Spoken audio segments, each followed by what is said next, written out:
Chaque année, les militants indépendantistes se réunissent à Faa à l'occasion de cette date anniversaire. C'est en mai 2013 que l'Assemblée générale de l'ONU vote la réinscription de la Polynésie française sur la liste des pays à décoloniser. Pendant les années suivantes, des délégations indépendantistes participent à New York aux travaux de la 4e commission en charge de la décolonisation, mettant notamment en avant les conséquences des essais nucléaires.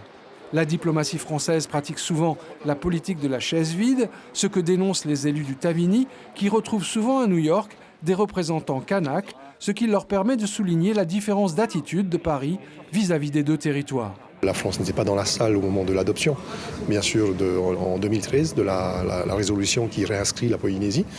Et c'est une posture de la chaise vide, entre guillemets, qui est utilisée au sein des instances lorsqu'il s'agit de la Polynésie française. Ce n'est pas du tout la même lorsqu'il s'agit de la Nouvelle-Calédonie, ce qui pose un problème de cohérence. Changement marquant en 2016. Le président Fritsch est invité à New York pour donner la réplique aux indépendantistes. Selon lui, la dignité d'un peuple ne se construit pas forcément dans l'indépendance et le débat politique familier aux Polynésiens se déplace jusqu'à New York. Permettez-moi d'exprimer mon incompréhension sur cette réinscription qui ne correspond pas à ce jour à la volonté de ma population, alors que le dialogue reste permanent entre l'État français et les autorités de la Polynésie. Nous ne ressentons pas l'utilité d'un arbitrage extérieur par votre organisation. Quand on décide d'utiliser tout un peuple comme cobaye pour les essais nucléaires, par exemple, comment peut-on qualifier cette décision de la France? C'est pour ça que nous disons que c'est un crime contre l'humanité. Si lui accepte ça, c'est son problème. Nous, on ne l'acceptera jamais et nous voulons que les futures générations connaissent leur histoire. Quelques années plus tard, fort d'une victoire électorale nette, Édouard Fritsch demande le retrait de la Polynésie de cette liste. Le refus de l'ONU tombe en décembre 2019 et il est cinglant, je cite, « Le territoire ne remplit pas l'ensemble des critères d'autonomie ». 7 années ont passé. Pour quel résultat concret? Les militants bleus et blancs refusent d'abdiquer. Il n'y a peut-être pas de grands progrès, mais de toute manière, tôt ou tard, la Polynésie sera indépendante, que la France le veuille ou pas. C'est sûr que ça sert puisqu'on est reconnu internationalement. C'est quand même une centaine de pays qui siègent à l'ONU. Donc ils nous reconnaissent, donc nous, peuple maori, on existe. Voilà, nous sommes les peuples d'ici, quoi. On n'est pas que des Français. Depuis 2013, la France ne respecte pas ses engagements, donc à partir de là, on peut dire que ça n'a pas également progressé. Mais par contre, dans la mentalité des gens, dans l'état d'esprit des gens, le 17 mai 2013 est une date mémorable aujourd'hui parce que c'est ancré dans leur tête que c'est une date qui a permis à la Polynésie d'être réinscrite sur une liste connue du monde entier.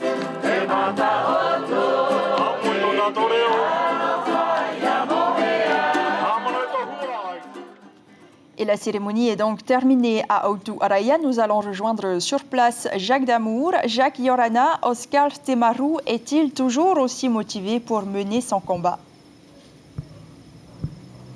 Ah oui, bonsoir. Effectivement, la cérémonie est terminée depuis environ 1h30, mais Tavana est resté sur place avec une partie de son équipe, d'abord pour nous accueillir. Oscar Temaru, bonsoir. Merci de nous accueillir ici. Alors dites-moi, cela fait 7 ans que la Polynésie a été réinscrite à l'ONU sur la liste des pays à décoloniser. Qu'est-ce qui a changé dans la vie des Polynésiens depuis cette réinscription? Je pense qu'il faut quand même rappeler que c'est un combat qui a duré près de 35 années. Ça n'a pas été facile jusqu'au dernier moment. La France, avec le soutien des États-Unis, la Grande-Bretagne, jusqu'au dernier moment, a tout fait pour empêcher la réinscription de notre pays sur la liste des pays à décoloniser. Et donc, cette résolution du 17 mai 2013 demande à la France, oblige la France de se mettre autour d'une table et de discuter de l'avenir de ce pays, de Maroc, un État souverain indépendant. Mais ça n'a pas été fait jusqu'aujourd'hui. Comme ils ont fait pour la Nouvelle-Calédonie, la Nouvelle-Calédonie a été réinscrite sur la liste des pays décolonisés en 1986, la France a fait la sourde oreille, et puis il a fallu les événements que nous connaissons tous, à Ouvéa et tout ça et tout, et les accords de Matignon pour que la France mette en place ce que nous avons appelé les accords de Matignon, les accords de Nouméa, et le premier référendum que nous avons vu. Donc ça peut se faire en toute intelligence, mais nous n'allons pas lâcher le morceau parce que c'est pas un petit morceau. Ce pays, c'est un pays aussi vaste que toute l'Europe occidentale, alors il n'en est pas question.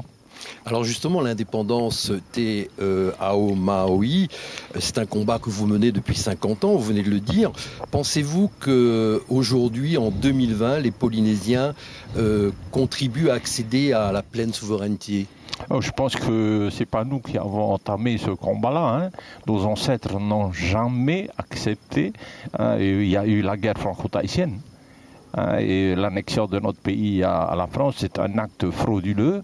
Ça s'est fait vraiment, on a utilisé la ruse et puis dans le bain de sang. Nous sommes à une époque où la planète Terre a tous les moyens pour pouvoir se connecter avec d'autres pays et parler, je dirais, en toute transparence. Ce pays nous appartient et avec les moyens de communication qui sont mis en place pour, je dirais, diaboliser cette idée d'accession de notre pays à l'indépendance, c'est tout ce travail-là que les médias et je dirais également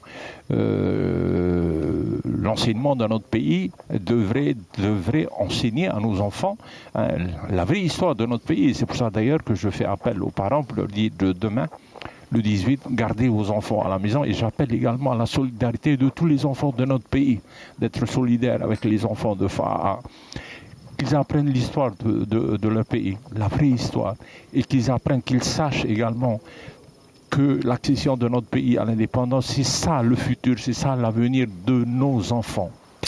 Oscar de Barou, est-ce que vous êtes déçu aujourd'hui qu'aucun calendrier diplomatique, politique ne se prononce que justement concernant cette indépendance ? Vous savez, la Nouvelle-Calédonie a été réinscrite depuis 1986, ça fait déjà plus de 30 ans, c'est comme ça.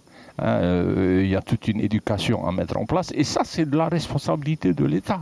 La Constitution française dans son préambule rappelle bien que le droit à l'indépendance doit être respecté. Ça fait partie du préambule de la Constitution. Qu'est-ce que vous pensez aujourd'hui, la grave crise économique avec le Covid-19 au Fénois ? Nous avons des ressources dans ce pays qu'il faut d'abord développer. Il y a des dépenses, je dirais, superflues qu'il faut diminuer dans ce pays, faire des économies. C'est ça la réalité de l'économie. Et il y a également, on sait comment fonctionne notre système de santé dans notre pays qui nous coûte trop cher. Nous avons les chiffres. Fidji, par exemple, 29 milliards de dépenses pour 1 million d'habitants.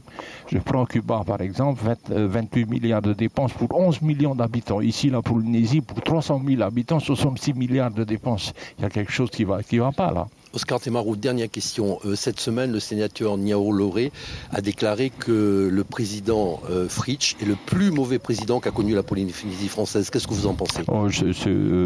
C'est une déclaration trop facile parce que quand on connaît vraiment le statut de ce pays, le droit de souveraineté appartient à l'État. Peu importe qui sera président de ce pays, c'est l'État qui a le droit de souveraineté. Et tant que ce droit de souveraineté appartiendra à l'État, on ne pourra rien faire. Et c'est pour ça que nous disons qu'il faut d'abord que ce droit de souveraineté nous revienne. On l'a bien compris, Tavana, on l'a bien compris. Je vous remercie. Voilà, Yata, je vous rends l'antenne pour la suite de votre journal.